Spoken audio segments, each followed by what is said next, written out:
Last में जो cycle वाला बताया था ना, साइकिल वाला ही बाद में आप लिख सकते हैं मोटरसाइकिल।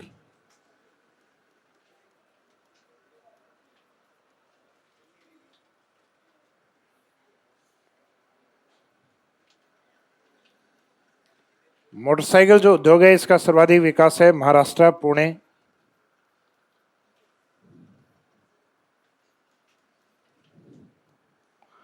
बाकी जो प्रमुख महानगर है उनके आसपास अधिक है।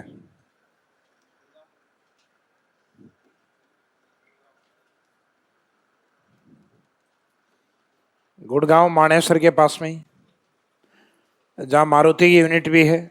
मारुति की वैसे 2 यूनिट है, एक मानेसर और एक गुड़गांव, दोनों ही है, अलग अलग। एक बड़ी उसी का ही एक विस्तार किया गया है। भाई गुड़गांव यूनिट है वो काफ़ी मतलब जिस एरिया में फैली उसका और ज़्यादा विकास पॉसिबल नहीं था। बाद में उन्होंने एक यूनिट अपनी मानेसर, यानी अपन दिल्ली में जाते हैं ना तो उससे पहले आता है, गुड़गांव से भी पहले मानेसर, तो मानेसर के अंदर डेवलप की गई। तो मानेसर में हीरो की भी बड़ी यूनिट है, मेन हाईवे के ऊपर ही आती है गुड़गांव।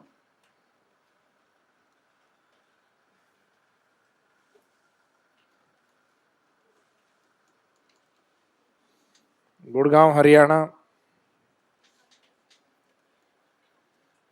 चेन्नई, चेन्नई तमिलनाडु, तो प्रमुख बड़े महानगर है, उनके नाम इसमें मेंशन कर सकते हैं आप। पुणे महाराष्ट्र, गुड़गांव हरियाणा, चेन्नई तमिलनाडु। तो मोटरसाइकिल, साइकिल, जालंधर लुधियाना। हरियाणा में भी एक सोनीपत, सोनीपत हरियाणा भी साइकिल में फेमस है। सोनीपत का नाम सुना है? सोनीपत हरियाणा काफी फेमस है हरियाणा के लिए। हरियाणा में सोनीपत भी इसमें ऐड कर सकते हो एक। सोनीपत में स्टेट रहेगा साइकिल के अंदर हरियाणा, ये मेंशन कर दो इसमें। इसके बाद में नेक्स्ट जलियान था क्या अपना?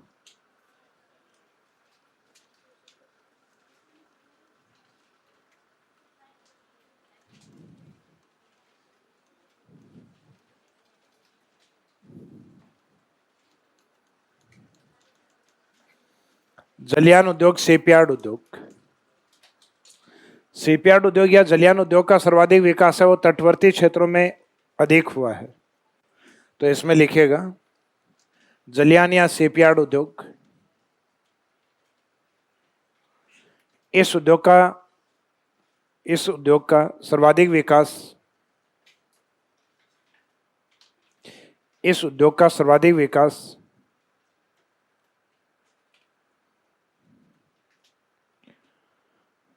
तटवर्ती क्षेत्रों में हुआ है। इस उद्योग का सर्वाधिक विकास तटवर्ती क्षेत्रों में हुआ है।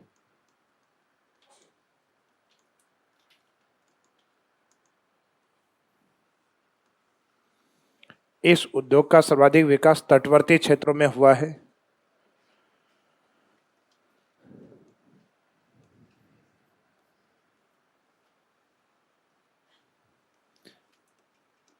शिपयार्ड का प्रथम कारखाना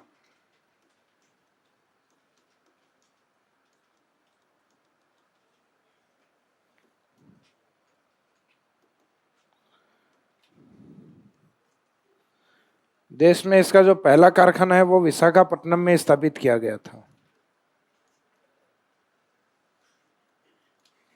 विशाखापट्टनम में जो कारखाना स्थापित किया गया था उसको नाम दिया गया था, ये सिंधिया फैमिली में से ही शायद किसी ने स्टेब्लिश किया गया था, तो सिंधिया के नाम से था ये, सिंधिया स्टीम नेविगेशन के नाम से।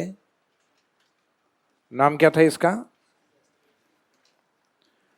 सिंधिया स्टीम नेविगेशन,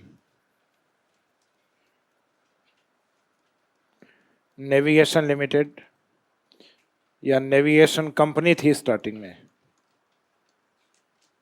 कंपनी जो कि 1941 में स्थापित हुआ। भारत में शिपयार्ड की पहली कंपनी मानी जाती है सिंधिया स्टीम नेविगेशन। बाद में भारत सरकार के द्वारा इसका अधिग्रहण करके हिंदुस्तान शिपयार्ड लिमिटेड में इसको कन्वर्ट कर दिया गया 1952 के अंदर। तो जो सिंधिया स्टीम नेविगेशन है यही बाद में जाके क्या बना? Hindustan shipyard limited. तो हिंदुस्तान शिपयार्ड लिमिटेड है, ये लगभग इसके 11 साल बाद में 1952 में। इसके बाद में भारत के कुछ प्रमुख शिपयार्ड कारखाने हैं जो एग्जाम में जनरली पूछ लिए जाते हैं। इस साइड में गोवा, तो गोवा में गोवा शिपयार्ड के नाम से ही आता है। आपने नाम सुना होगा वास्को डी गामा, तो ये वास्को डी गामा बंदरगाह आता है वास्को डी गामा, तो वास्को डी गामा है, वहाँ डेवलपमेंट हुआ है इसका। इसके दक्षिण की ओर अगर आप केरल की ओर जाओगे, कर्नाटक को छोड़ दो, बीच में केरल की ओर, तो केरल में आता है Cochin shipyard, Cochin shipyard limited, Kochi. इसके निर्माण में मुख्यतः योगदान दिया है जापान ने। यहाँ जो शिपयार्ड बनाए जाते हैं जापान की मदद से बनाए जाते हैं, या जापान के सहयोग से इस कारखाने को स्थापित किया गया है। अगर गोवा से अगर आप ऊपर की ओर जाते हो तो ये मुंबई वाला जो पार्ट आता है, तो मुंबई के अंदर आता है अपने मझगांव। कौन सा आता है? मझगांव डॉक, डॉक शिपयार्ड बोलते हैं इसको। तो मझगांव डॉक शिपयार्ड जगह का नाम है, मझगांव डॉक। तो मझगांव डॉक जो मुंबई के अंदर ही है, जैसे अपन बोलते हैं ना कोलाबा मुंबई, मुख्यतः ठाणे, ठाणे तो हालांकि थोड़ी डिस्टेंस पे है इसमें, तो उसमें मझगांव डॉक शिपयार्ड है, ये मुंबई का है। गोवा अपने नाम से ही है। केरल का जो लोकेशन है वो भी स्थान के नाम से, कोची के नाम से, कोचिन, पुराना नाम कोचिन। तो कोचिन शिपयार्ड लिमिटेड, कोची, केरल में। इस साइड में आओगे विशाखापट्टनम, और इस साइड में ऊपर की ओर जाओगे वेस्ट बंगाल की ओर, पश्चिमी बंगाल की ओर कलकत्ता वगैरह है। तो कलकत्ता खुद बंदरगाह पे नहीं है, वो तो हुगली के कारण मुख्यतः तटवर्ती या बंदरगाह की स्थिति रखता है।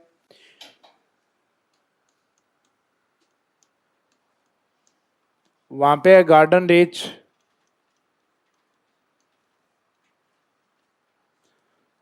बिल्डर्स एंड जो इंजीनियरिंग शिपयार्ड कारखाना बना हुआ है, जो भारत की जो प्रमुख है नवरत्न जो कंपनी आती है उन नवरत्न के अंदर शामिल है ये कंपनी, शायद मिनी रत्न या नवरत्न का कोई दर्जा इसको प्राप्त है अभी।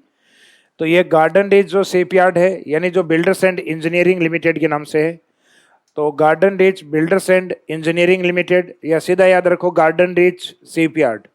तो गार्डन रीच शिपयार्ड है, ये है कोलकाता, वेस्ट बंगाल। एक तो ये ध्यान रखना, थोड़ा सा अलग नाम है। एक सिंधिया स्टीम नेविगेशन जो वर्तमान में किसके रूप में, हिंदुस्तान, हिंदुस्तान शिपयार्ड लिमिटेड के नाम से 1952। उसके बाद में इस साइड में गोवा, गोवा के नाम से कोची वाला, कोचिन के नाम से मुंबई वाला मझगांव। तो क्वेश्चन आपके या तो ये मझगांव है यहाँ से देते हैं, या फिर जो फर्स्ट सिंधिया है यहाँ से, या फिर गार्डन रीच, इनके नाम आते हैं डायरेक्ट। तो इसमें पहला लिखिएगा शिपयार्ड प्रथम कारखाना,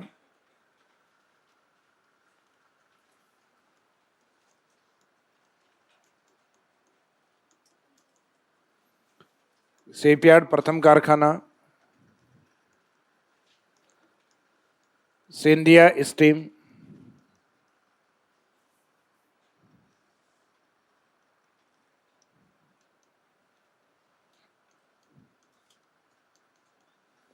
Scindia steam navigation, Scindia steam navigation shipyard.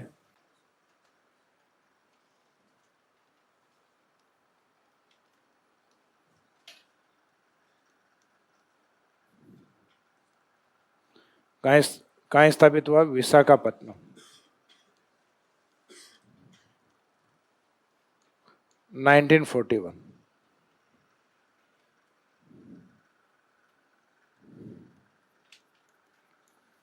Note में लिख दीजिए, नोट या विशेष में।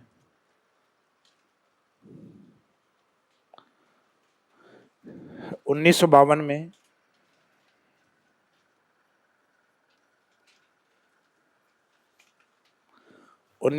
में भारत सरकार के द्वारा इसका अधिग्रहण कर 1952 में भारत सरकार के द्वारा इसका अधिग्रहण कर क्या नाम रखा गया? Hindustan shipyard limited. 1952 में भारत सरकार के द्वारा इसका अधिग्रहण कर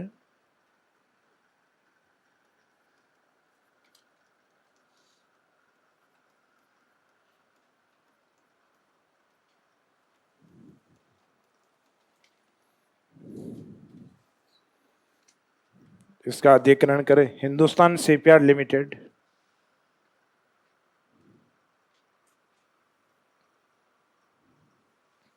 हिंदुस्तान शिपयार्ड लिमिटेड के नाम से स्थापित किया। 1952 में भारत सरकार के द्वारा इसका अधिग्रहण कर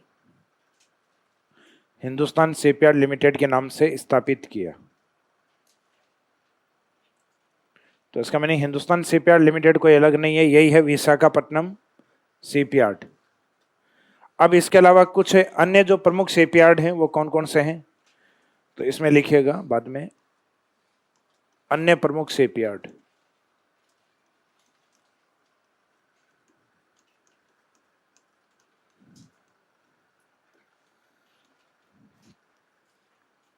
अन्य प्रमुख शिपयार्ड के अंदर इस साइड में कोलकाता वेस्ट बंगाल की ओर,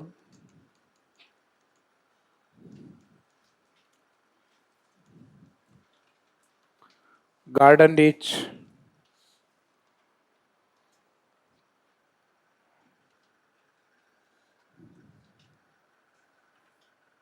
इस साइड में है महाराष्ट्र के मुंबई के अंदर मझगांव,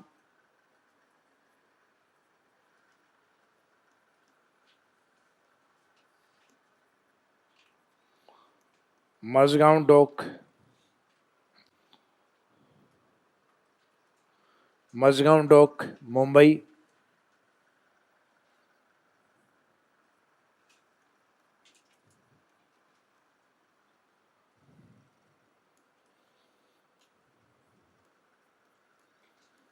गोवा शिपयार्ड, गोवा शिपयार्ड वास्को डी गामा लिख सकते हो इसमें लिखना चाहो तो। गोवा के बाद में दक्षिणी भारत की ओर यहाँ पर केरल,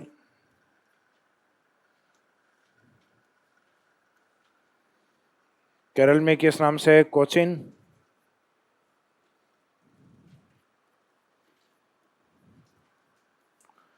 कोचिन शिपयार्ड लिमिटेड या Goa shipyard limited.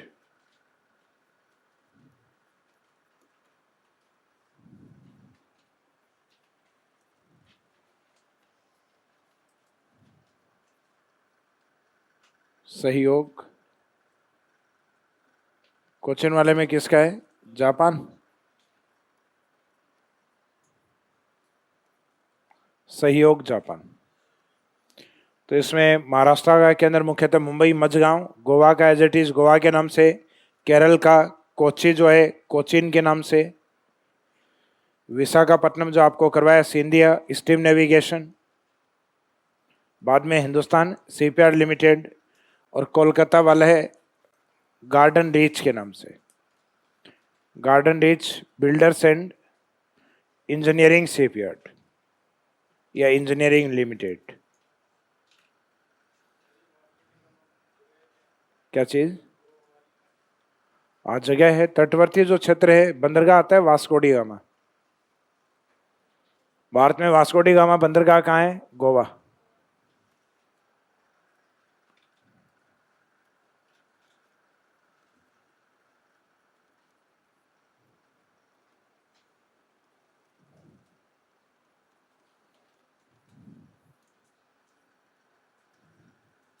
Vasco da gamma Goa.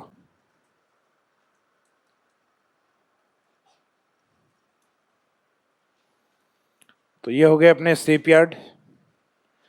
तो शिपयार्ड कारखानों के अंदर जो कोची या कोचिन वाला एक काफी बड़ा शिपयार्ड कारखाना माना जाता है, यानी भारत में आधुनिक शिपयार्ड कारखानों में सबसे बड़ा और प्रमुख कारखाना है वो कोचिन या कोची शिपयार्ड को बोला जाता है। हालांकि इसमें जहाजों के निर्माण को लेके किसी में कोई बात नहीं हुई है कि यहाँ जहाजों का निर्माण, मुख्यतः लोकेशन या स्थान एग्जाम में आते हैं आपके, जैसे एक दो बार एग्जाम में कुछ एग्जाम्स में ये पूछा गया है मझगांव। तो कई बार क्या होता है कि कुछ प्रमुख लोकेशन होती है, उस साइड में एक साइड में क्या करेंगे, इंडस्ट्रीज के नाम लिखेंगे और सामने स्थान का नाम लिखेंगे कि इस इंडस्ट्रीज का जो संबंध है वो किस स्थान से है, या क्या ये इंडस्ट्रीज जिस स्थान से सुमेलित की गई है वो सही है। तो जैसे ऑप्शन में दे दिया मझगांव, एक तरफ लिख दिया रासायन उद्योग केमिकल इंडस्ट्रीज, तो क्या केमिकल इंडस्ट्रीज के अंदर मझगांव में केमिकल इंडस्ट्रीज में नाम नहीं आएगा। तो क्या मझगांव केमिकल इंडस्ट्रीज सही ऑप्शन दिया हुआ था। तो ये अपने को पता होना चाहिए कि मझगांव अपन ने कहाँ पढ़ा था, शिपयार्ड के अंदर। इसका मीनिंग, इसका संबंध है वायु जो जलयान उद्योग है उससे संबंधित। अब बेंगलुरु है तो बेंगलुरु का जो संबंध है उसमें अगर आप एयरक्राफ्ट या एरोनॉटिक्स देते हो तो भी ठीक है, और उसके अंदर आप सूचना तकनीकी उद्योग या सिलिकॉन वैली के रूप में देते हो तो भी वो ठीक है, क्योंकि जो अपना एरोनॉटिक्स या एरोप्लेन जो वगैरह निर्माण का प्रमुख केंद्र है अपना बेंगलुरु, जबकि सूचना तकनीकी है उसका भी प्रमुख केंद्र बेंगलुरु को ही माना जाता है। इसके बाद में नेक्स्ट कौन सा है, रेलवे है।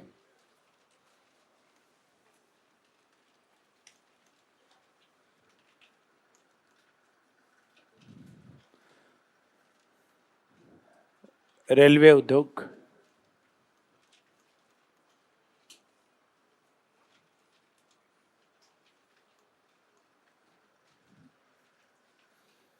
देखो रेलवे का वैसे देखा जाए तो सर्वाधिक विकास उत्तर विशाल मैदान में अधिक हुआ है। भारत के उत्तर विशाल मैदान में रेलवे का जाल सर्वाधिक बिछा हुआ है, क्योंकि एक तो जनसंख्या अधिक है और एक सामान्यतः मैदानी भाग होने के कारण आसानी से इस साधन को डेवलप किया जा सकता है, जबकि दक्षिणी भारत में प्रायद्वीप पठारी भागों में या उबड़ खाबड़ भागों में सामान्यतः इसको बनाना थोड़ा सा मुश्किल है। हालांकि बना तो हमने हिमालय क्षेत्र में भी रखी हैं, तो इसमें तो कोई डाउट नहीं कि बना कहाँ नहीं सकते, तो बना तो हर जगह सकते हैं। समुद्रों के अंदर भी आजकल अपन रेलवे के कुछ नए प्रोजेक्ट लेकर आ रहे हैं, जैसे केरल वगैरह है, वहाँ समुद्री मेट्रो निकालने की बात कर रहे हैं अपन। तो इसका मीनिंग है वो परिवहन साधन है। वहाँ अगर उस रेलवे के बारे में पढ़ते हैं तो वो परिवहन साधन है। अब उस रेल को कहाँ बनाया जाता है, उसके इंजन को कहाँ बनाया जाता है, और उसके जो वैगन या पहिए हैं उनको कहाँ बनाया जाता है, तो ये उसका इंडस्ट्रीज है। तो मुख्यतः रेलवे के बारे में कहा जाता है कि रेलवे में सबसे पहले इसके जो इंजन वगैरह हैं ये ब्रिटिश टाइम पीरियड में, या यूं कहें कि जो 19वीं शताब्दी है उसके उत्तरार्ध में,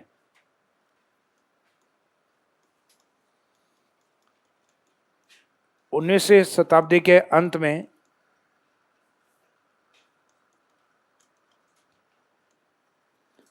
यह जगह आती है जमालपुर बिहार, जमालपुर बिहार, और एक अजमेर राजस्थान। तो शुरुआती तौर पे जो रेलवे के जो इंजन वगैरह होते हैं उनके निर्माण का कार्य इन्हीं क्षेत्रों में स्टार्ट हुआ था। लेकिन इंजन स्टार्ट किया अपने देश के कुछ व्यक्तित्वों ने, प्रमुख व्यक्तित्वों ने। ब्रिटिश सरकार ने स्टार्टिंग में इसमें कॉपरेशन किया, लेकिन बाद में ब्रिटिश सरकार ने इसमें अपना बाद में कॉपरेशन या सहयोग देना बंद कर दिया। तो बंद कर दिया तो धीरे धीरे कारखाने भी फिर क्या हो गए, क्योंकि भाई रेलवे टेक्नोलॉजी हम वहीं से लेके आए थे ब्रिटेन से।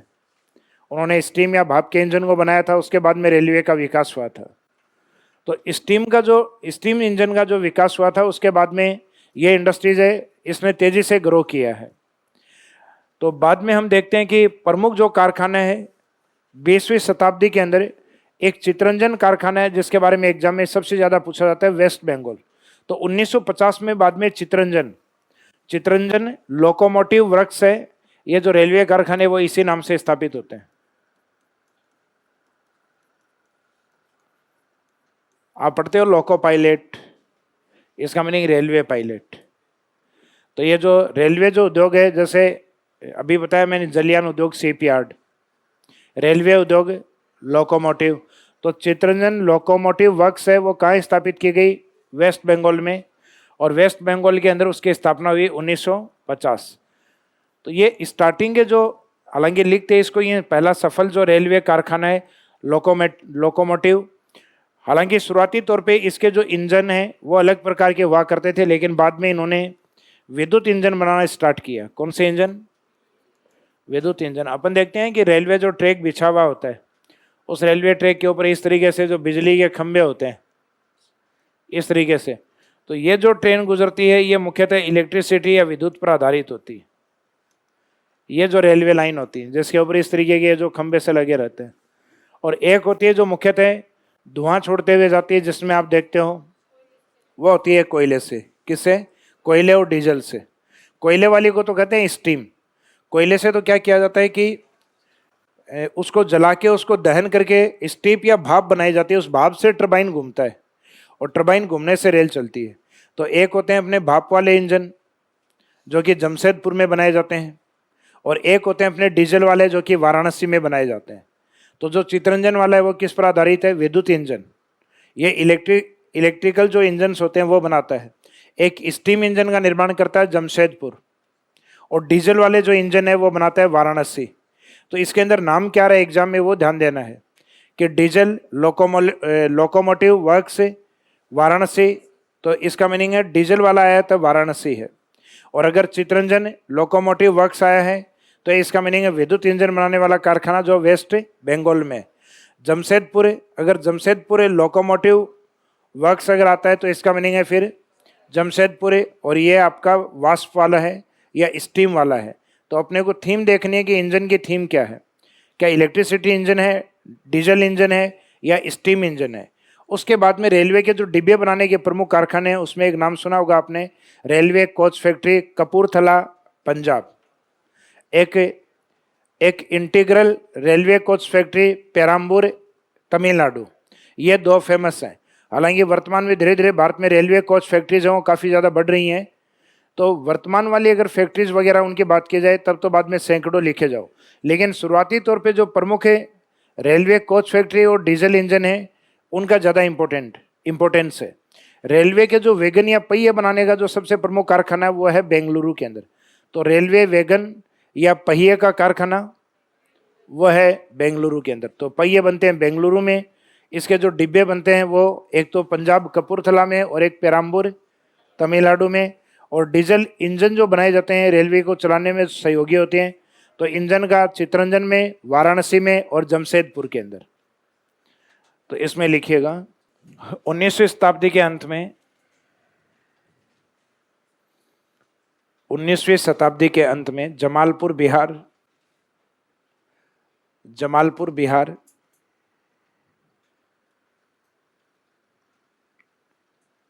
जमालपुर ब्रैकेट में बिहार एवं अजमेर राजस्थान, जमालपुर बिहार एवं अजमेर राजस्थान में रेलवे के इंजन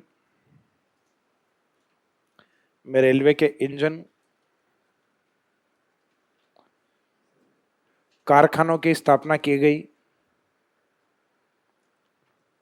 इंजन बनाने के जो कारखाने थे ना, इंजन कारखानों की स्थापना की गई, जो बाद में ब्रिटिश सरकार के सहयोग के अभाव में बंद हो गए। जो बाद में ब्रिटिश सरकार के सहयोग के अभाव में बंद हो गए। जो बाद में ब्रिटिश सरकार के सहयोग के अभाव में बंद हो गए।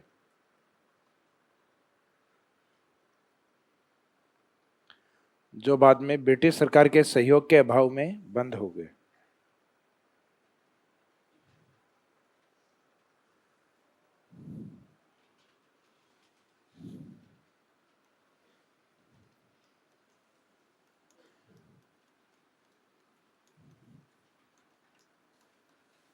इसके बाद में नेक्स्ट लाइन में लिखेगा स्वतंत्रता के बाद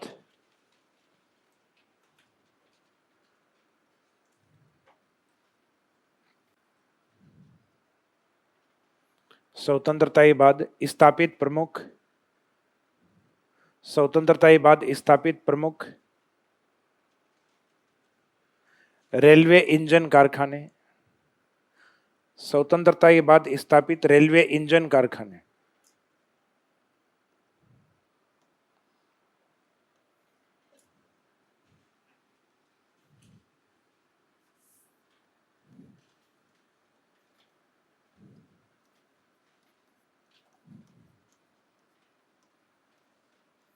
तो उसमें है चितरंजन,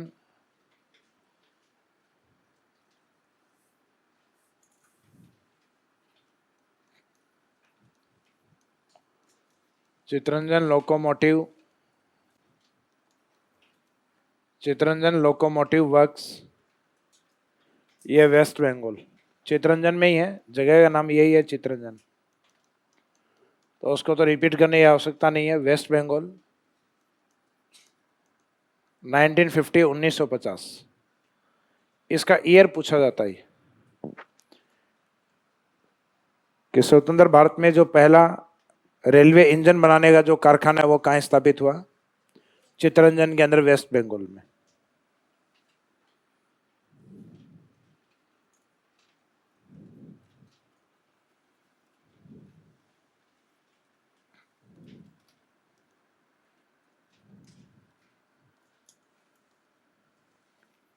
कौन से इंजन तैयार करता है? विद्युत इंजन।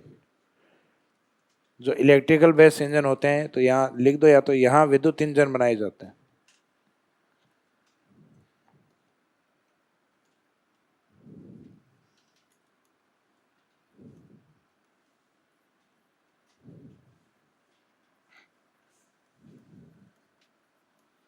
जमशेदपुर,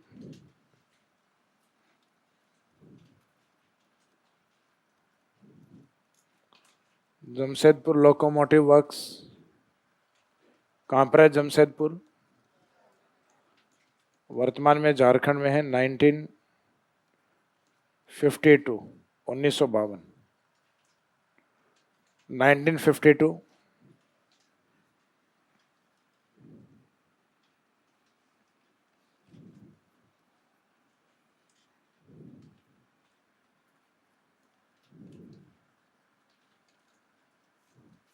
स्टीम या भाप,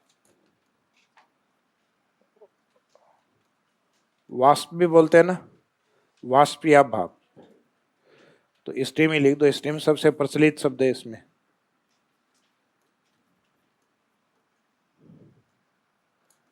यहां होता है स्टीम इंजन निर्माण।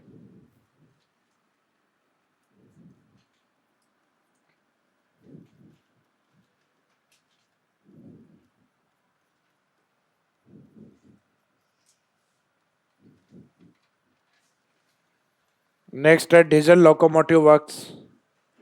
डीजल लोकोमोटिव वर्क्स, तो डीजल लोकोमोटिव वर्क्स है, ये कहां पर है? ये वाराणसी है। Varanasi UP, Varanasi UP. 1961 में है। नहीं लिखो तो भी कोई बात नहीं, याद सिर्फ इसमें एक ईयर इस वाला याद रखना है, चित्तरंजन वाला, ये पूछा जाता है। इसके बाद में एक लाइन का गैप छोड़ के फिर लिखिएगा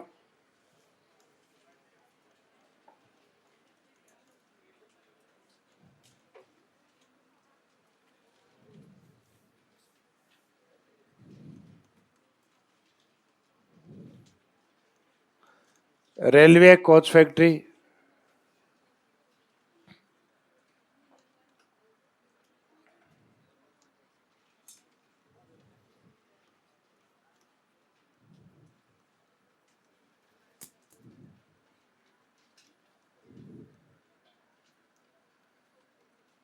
तो एक में तो नाम ही आता रेलवे कोच फैक्ट्री।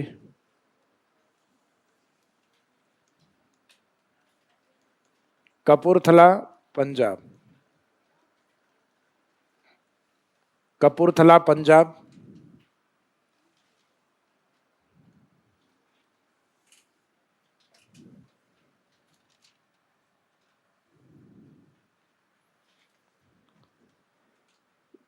इसके बाद एक दक्षिणी भारत में आती है जो फेमस है, पूछी जाती है, इंटीग्रल।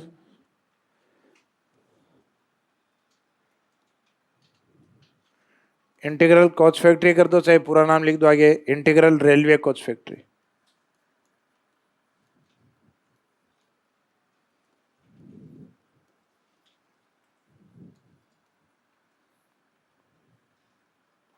पेराम्बूर तमिलनाडु, पेराम्बूर तमिलनाडु।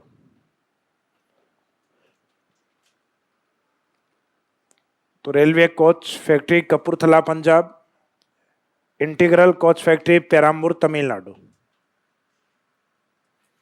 तो रेलवे कोच के लिए दो फेमस हैं, कपूरथला पंजाब वाला और integral railway coach factory Perambur Tamil Nadu. एक लाइन का गैप छोड़िए और लास्ट में लिख दीजिएगा रेलवे के पहिए या वैगन या धुरी, धुरी भी बोलते हैं ना पहिए को, तो रेलवे पहिए या धुरी का निर्माण रेलवे पहिए या धुरी का निर्माण,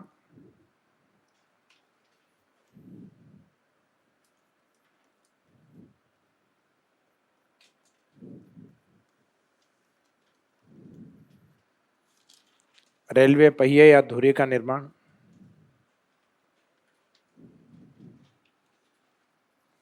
मुख्यतः बेंगलुरु में होता है।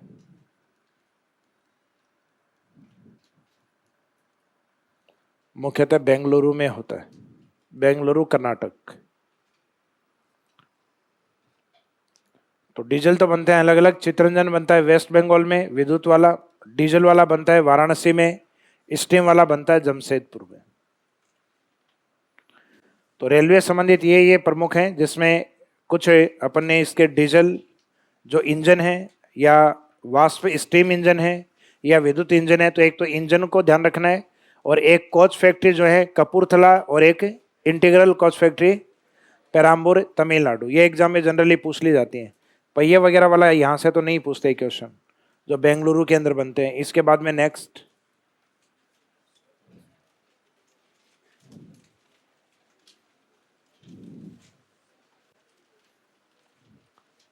इंडस्ट्रीज कौन सी है इसमें? रासायनिक उद्योग। तो नेक्स्ट हेडिंग डालिए, अगला हेडिंग डालिए रासायनिक उद्योग।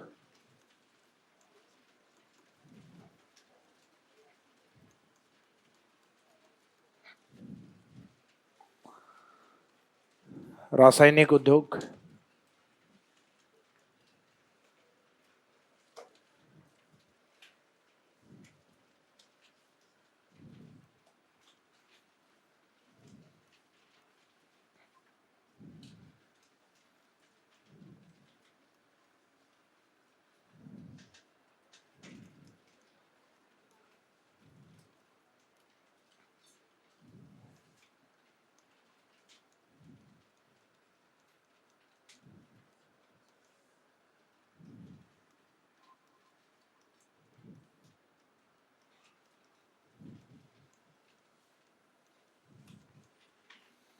अपने जो मुख्यतः कृषि उद्योग है, लोहा इस्पात उद्योग है एवं तकनीकी और इंजीनियरिंग उद्योग है। इसके बाद में जो चौथा प्रमुख बड़ा उद्योग माना जाता है, वो माना जाता है रासायनिक उद्योग को। जैसे अपन ने स्टार्टिंग भी लगभग ऐसे ही की है कि कृषि आधारित, हालांकि सबसे ज्यादा जो इंडस्ट्रीज है वो है खनिज आधारित उद्योग। खनिज आधारित उद्योगों की संख्या सबसे ज्यादा है। खनिज आधारित उद्योग आपको यहाँ पे भी मिलेंगे, तकनीकी और इंजीनियरिंग उद्योग के अंदर भी, कि भाई तकनीकी और इंजीनियरिंग में जो टेक्नोलॉजी आप बना रहे हो मुख्यतः किस पर आधारित है? मशीनरी पर आधारित है। तो इसमें मुख्यतः खनिजों का यूज किया जाता है। और आगे जो केमिकल इंडस्ट्रीज है, तो केमिकल इंडस्ट्रीज में भी एक पेट्रोलियम है या अन्य जो खाद या उर्वरक है वो किस पे डिपेंड है? मिनरल्स के ऊपर डिपेंड है। तो अगर पूछा जाए कि कच्चा माल सबसे ज्यादा इंडस्ट्रीज में, उद्योगों में कौन सा काम में आता है, तो खनिज सबसे अधिक काम में आते हैं। खनिज के बाद में आते हैं कृषि। कृषि का जो कच्चा माल है उसके बाद में नंबर 2 पे काम में आता है। तो इसका मीनिंग ये हुआ कि देश में या राजस्थान में या विश्व के अंदर किस प्रकार की इंडस्ट्री सर्वाधिक है? तो खनिज आधारित उद्योग सर्वाधिक है। कौन से उद्योग सर्वाधिक है? खनिज आधारित उद्योग। तो कई इंडस्ट्रीज है जिसका बेस खनिज होता है। पेट्रोलियम, अभी रासायनिक उद्योग पढ़ेंगे, इसमें भी खनिज है। तकनीकी इंजीनियरिंग उद्योग था, इसमें भी खनिज था। और लोहा इस्पात उद्योग है, तो ये तो मुख्यतः खनिज पर आधारित है। तो इसमें लिखिएगा रासायनिक उद्योग में कृषि, लोहा इस्पात एवं तकनीकी व इंजीनियरिंग उद्योग, या तकनीकी इंजीनियरिंग उद्योग एक साथ ही लिख दो। कृषि, लोहा इस्पात एवं तकनीकी इंजीनियरिंग उद्योग के बाद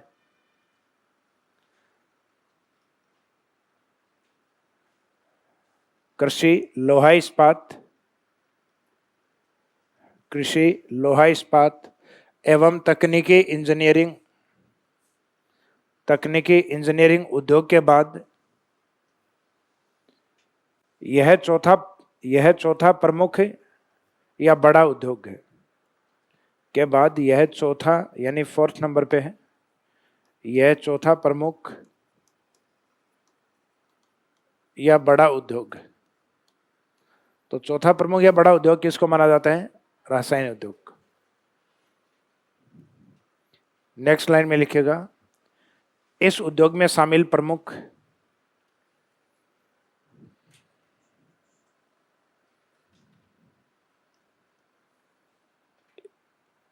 इस उद्योग में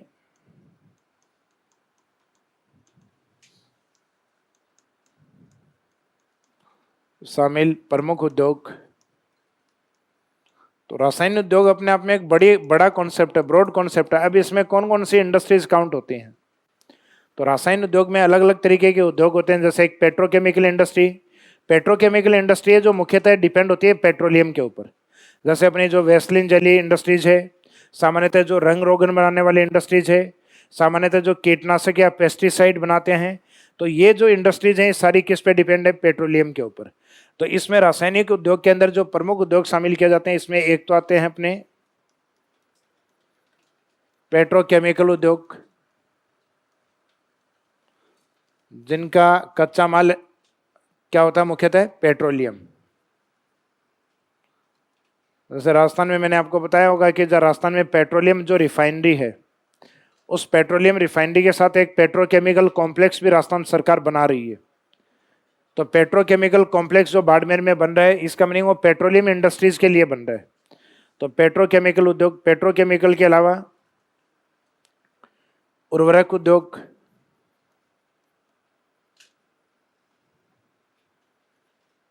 फर्टिलाइजर इंडस्ट्रीज, हालांकि बोलने में अपन बोलते हैं रासायन उर्वरक उद्योग। तो रासायन उद्योग तो पढ़ ही रहे हैं, हेडिंग यही है रासायनिक उद्योग। तो फर्टिलाइजर इंडस्ट्रीज और एक औषधि उद्योग, औषधि निर्माण। तो औषधि निर्माण में भी एक निश्चित क्वांटिटी है, जो केमिकल कंपोजिशन ही तो होता है, अलग अलग जो रासायन या तत्व हैं उनका कंपोजिशन निर्माण करके अपने टेबलेट्स वगैरह ये बनती हैं। तो इसका मीनिंग औषधि उद्योग। सेकंड ग्रेड में पहले जो क्वेश्चन आया हुआ है वो इससे आया हुआ है। किससे आया हुआ है? औषधि से आया हुआ है। अब भी यही इंपॉर्टेंट है, उर्वरक और पेट्रोकेमिकल इंडस्ट्रीज। तो ये तीन प्रमुख इंडस्ट्रीज हैं, तो इनको अपन कल कंप्लीट कर लेंगे। अब ज़्यादा नहीं है, अब जो उद्योग हैं छोटे छोटे हैं, 5-5, 7-7 लाइनें हैं। तो अभी तक जो प्रमुख बड़े इंडस्ट्रीज थे वो लगभग अपने कंप्लीट हो चुके हैं।